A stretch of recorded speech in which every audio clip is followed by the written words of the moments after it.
Shadows of the Forgotten Factory. The night was suffocatingly dark as I approached the looming silhouette of the abandoned factory. Its rusted gates groaned open, a harbinger of the horrors concealed within. My footsteps echoed through the empty halls, each one a reminder of the desolation that had consumed this forsaken place. I ventured deeper into the heart of the factory, my curiosity driving me forward despite the growing sense of unease gnawing at the edges of my mind. Broken windows cast elongated shadows that danced across the cracked concrete floor, whispering secrets of the atrocities that had taken place within these walls. That's when I stumbled upon it, a hidden chamber concealed behind a heavy metal door, its surface marred by years of neglect. With trembling hands, I pushed the door open and stepped into the darkness beyond. What greeted me chilled me to the core. The chamber was filled with strange machinery, its purpose obscured by layers of dust and grime. Tubes and wires snaked across the floor, disappearing into the shadows like serpents waiting to strike. But it was the sight of the cages lining the walls that truly sent shivers down my spine. Each one contained a twisted, contorted figure, their faces frozen in expressions of agony and despair. It was as if they were trapped in some nightmarish limbo, forever tormented by forces beyond comprehension. As I stumbled backwards, my foot caught on something hidden beneath the debris. I fell to the ground with a thud, sending up a cloud of dust that obscured my vision. When it finally settled, I found myself face to face with a journal, the journal of Dr. Jonathan West, the mad scientist who had conducted unspeakable experiments within these walls. With trembling hands, I flipped through its pages, each one filled with cryptic notes and diagrams detailing his twisted research.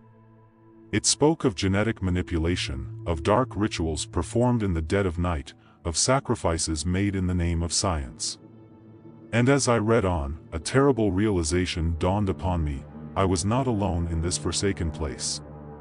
With the journal clutched tightly in my hands, I fled from the chamber, my heart pounding in my chest. But no matter how fast I ran, I could not shake the feeling of being watched, of unseen eyes following my every move. I followed the sound to a vast chamber hidden deep within the bowels of the factory.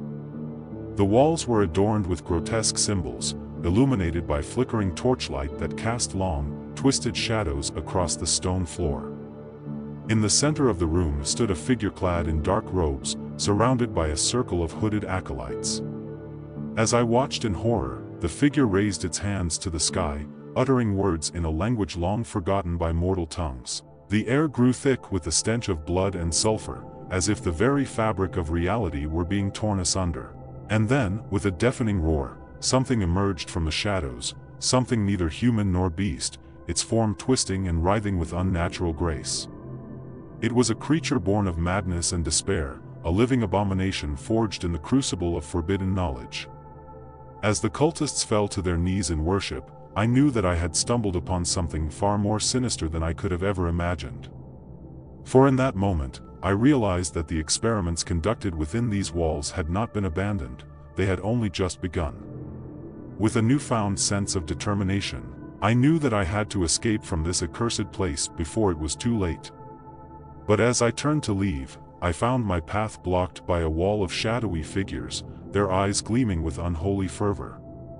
With nowhere left to run, I did the only thing I could: I fought.